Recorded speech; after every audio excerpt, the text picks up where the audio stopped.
Ameublement Tanguay en première ligne.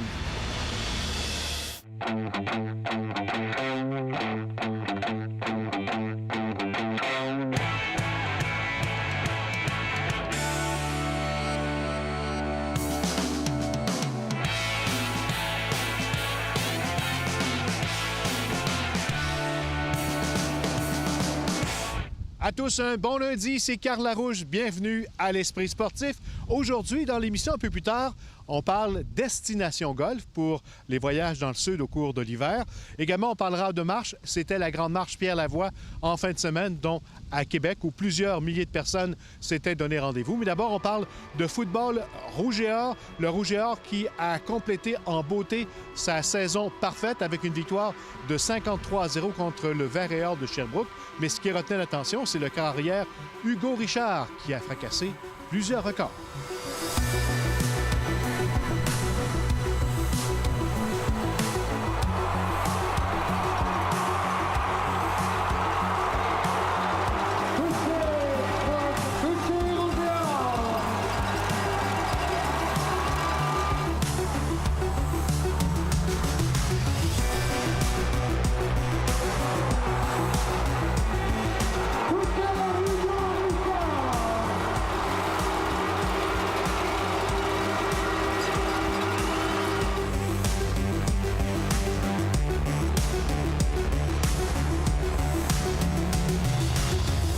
Ce fut sans contredit la journée Hugo Richard, car en plus de son record pour le nombre de touchés en carrière, il est devenu seulement le troisième carrière de l'histoire du RSEQ à lancer pour plus de 10 000 verges en carrière et également le seul carrière universitaire canadien à réussir 30 touchés au sol en carrière en plus de 60 par la voie des airs. Et c'est ce qui l'impressionne le plus, les gars.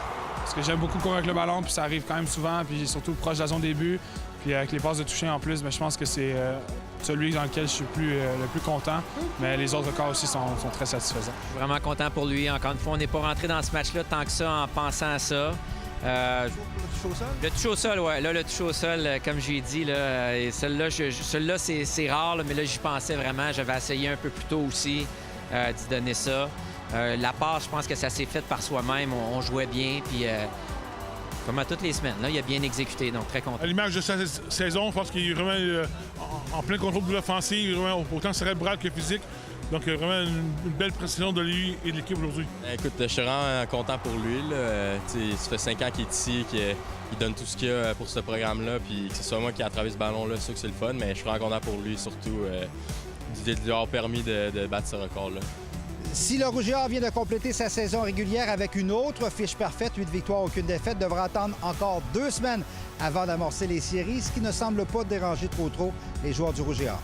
Moi, je suis content. Je trouve qu'on va rentrer dans les playoffs le plus en forme qu'on peut. Fait que je suis vraiment content pour qu'on rentre ça, puis qu'on termine sur une bonne note en plus en rentrant dans le bye week. Souvent, quand tu finis sur un gros match, un match physique, ça peut être difficile avant de rentrer dans les séries. On a l'avantage d'avoir une semaine de pause pour pouvoir aller rechercher des joueurs, puis avoir des joueurs qui se sont blessés peut-être aujourd'hui, va être capable de les récupérer avant les séries. Il y a différentes façons de le voir. C'est sûr que parfois, on aime ça garder un rythme, mais d'un autre côté, encore une fois, aujourd'hui, on a des blessures. Et on peut pas. On est content de pouvoir reposer du monde. Donc, je pense qu'on va rentrer dans les séries bien reposés. Puis la dernière fois qu'on a eu un dans la saison, on a très bien sorti la semaine suivante. Donc, Et pour le premier match des séries, le 3 novembre prochain, tous les scénarios sont possibles. Le Rouge et Or pour affronter soit McGill, soit Concordia ou encore même Sherbrooke. Stéphane Turcot, TVA Sport, à Québec. On a marché partout au Québec au cours de la fin de semaine dans plus de 80 municipalités. C'était la grande marche Pierre-Lavoie à Québec. Des milliers de personnes s'étaient donné rendez-vous pour l'événement. Le reportage de Valérie Chouinard. 3, 2, 1... C'est la 4e année que Pierre-Lavoie invite la population à sa grande marche. Ce qui me rassure aujourd'hui, c'est de voir les 3 générations qui marchent. Les parents comprennent qu'ils doivent montrer l'exemple à leurs enfants et de le faire dans le plaisir. Ça, c'est le plus important. 5000 personnes ont envahi les rues du Vieux-Québec aujourd'hui et plus de 50 000 marcheront partout en province en fin de semaine. Ça s'est levé tôt et on a quand même décidé de venir marcher ici. C'est essentiel. On aurait eu toutes les raisons du monde pour dire, nous, on a fait notre travail aujourd'hui, on va se coucher. Non, on est venu bouger. Je suis en train de marcher. C'est le fun de marcher? Oui. Ce n'est pas la température incertaine qui prive les marcheurs d'être au rendez-vous. Ils ont une chose en tête et c'est compléter le 5 km. On n'est pas des lézards, on est fait pour bouger. Donc, il faut le faire si on veut rester en santé et vivre vieux. Voici donc votre prescription. La Fédération des médecins omnipraticiens s'associe à l'événement. Moi, je ne pourrais jamais faire le 1000 km de vélo, OK? Je louange ceux qui le font, comme José, mais par contre, on peut tous marcher. L'investissement n'est pas gros. Une bonne paire d'espadrilles et puis on peut marcher. Ça fait 6481 pas qu'on fait! J'ai eu une chirurgie à la hanche. Ils ont changé mon fémur, en fait, une partie. Et ça ne vous empêche pas de venir marcher ce 5 km? Non, j'y vais tranquillement. Est-ce qu'un jour, on va prendre des décisions concrètes pour permettre aux gens de bouger plus facilement? Moi, j'espère, tout comme Pierre, que le gouvernement va s'impliquer de plus en plus dans ces décisions. Valérie Chouinard, TVA Nouvelles, à Québec. Après la pause, de belles destinations golf sous le soleil.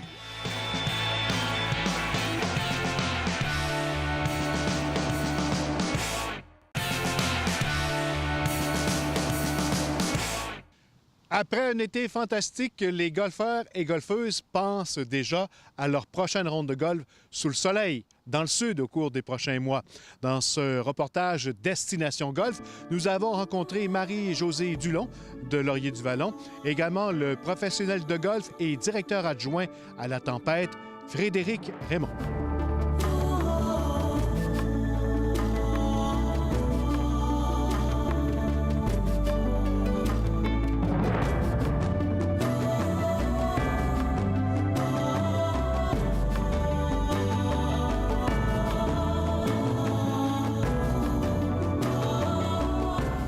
Marie-Josée Dulon de Laurier-du-Vallon, bienvenue à l'Esprit sportif. Merci. Qu'est-ce qu'on recommande aux gens qui magasinent un voyage de golf? Dépendamment de la destination qu'on choisit, on peut retrouver des terrains de calibre de championnat, mais on est capable aussi de trouver des terrains pour monsieur, madame, tout le monde qui joue au golf pour le plaisir. Ensuite de ça, ce qui est important à penser quand on parle de voyage de golf, c'est la réservation des temps de départ à l'avance. Ça, on peut faire ça sans problème pour les clients. Également, peut-être pour ceux qui connaissent moins ça, le transport des sacs de golf en avion. Donc, en fait, il y a des gens qui préfèrent louer les sacs à destination. C'est possible également.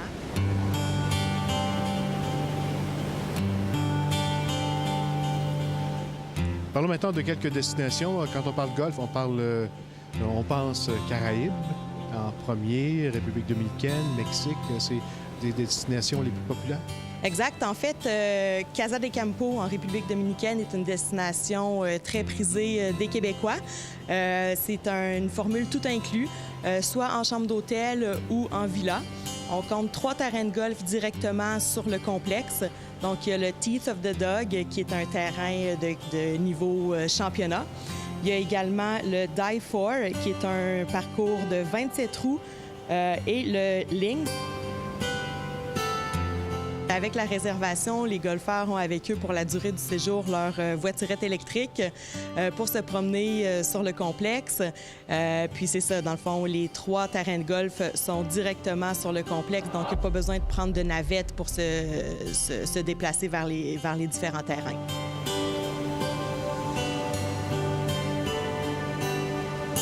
Autre destination, on aurait le Luxury Bahia Principe Sian Kaan, qui se retrouve sur la Riviera Maya.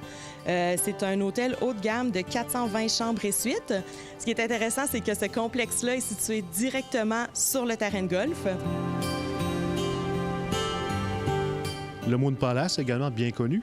Oui, exactement. Donc, le Moon Palace qui est situé à Cancun, qui est un complexe moderne de 2446 chambres. Donc, c'est un plus gros complexe qui offre, c'est intéressant, donc qui offre une promo golf illimitée au terrain de golf le Moon Palace, qui inclut également le transport vers le terrain de golf, les rafraîchissements et la collation. Fred, dans les destinations golf, il n'y a pas seulement les Caraïbes. Tu as eu l'occasion de partir en aventure pendant quelques jours. Tu as fait 3 destinations. Effectivement, l'année dernière, j'étais bien chanceux. La Laurier-du-Vallon, on a eu la chance de vivre une aventure quand même extraordinaire de golf en Arizona et en Californie. On a fait Tucson, Scottsdale, Palm Springs et San Diego. Et découvrir l'Arizona, ça a été complètement là, un autre paysage, complètement une autre atmosphère. C'est un environnement, autant au niveau de la température, autant au niveau des conditions de jeu. C'est quelque chose qu'on ne connaît pas beaucoup. Très désertique, c'est un golf qui amène à jouer des shots, si vous voulez, qu'on ne joue pas nécessairement au Québec beaucoup. J'ai beaucoup aimé la qualité des parcours. Puis ce qui est bien en Arizona, c'est qu'il y a une offre pour tous les budgets, pour tous les goûts. Premièrement, Tucson, vous allez trouver un rapport qualité-prix qui est extraordinaire, qui est dur à battre, je vous dirais. Donc, beaucoup de terrains de golf, la qualité est bonne, les prix ne sont pas nécessairement très élevés. Si on monte un peu plus au nord, on va vers Scottsdale, vers Phoenix. C'est presque une mecque du golf, Carl. C'est des terrains de grande qualité qui reçoivent annuellement beaucoup de golfeurs d'un peu partout sur la planète. Parlons maintenant de Palm Springs, autre destination prisée par les Québécois. J'ai trouvé que c'était une destination extraordinaire pour les couples. Okay? Puis c'est une destination extraordinaire pour tout type de golfeurs, mais j'ai trouvé que la qualité, la sécurité des lieux, vraiment la qualité des infrastructures, des restaurants, de l'ambiance en général, pour moi, ça fitait beaucoup là, avec des voyages de couple. Puis je sais que beaucoup de golfeurs de plus en plus qui voyagent en couple. Terminant, San Diego, une destination dont on entend moins parler un peu. Bien, j'y ai découvert vraiment une région de golf aussi qui peut un peu, à mon avis, être sous-estimée. Il y a le parcours de Torrey Pines, bien sûr, qui est un parcours accessible au public, qui a marqué l'histoire du golf. C'est une région qui respire le golf. Oui, c'est très culturel, oui, vous allez faire des beaux restaurants, mais sous-estimez pas San Diego pour la qualité du golf. Conseil de pro pour les gens qui décident de partir en voyage de golf? Qu'avant de partir en voyage de golf, assurez-vous d'être bien planifié. Faites affaire avec des agences comme Laurier du Vallon parce que vous allez avoir vos temps de départ, vous allez avoir l'hôtel, vous allez vraiment partir d'ici, tout va être réglé. La dernière chose que vous voulez, c'est d'arriver dans votre destination puis avoir là, à vous battre avec les pro shops pour avoir les départs aux bonnes heures. Soyez prêts avant de partir, vous allez vivre une belle expérience.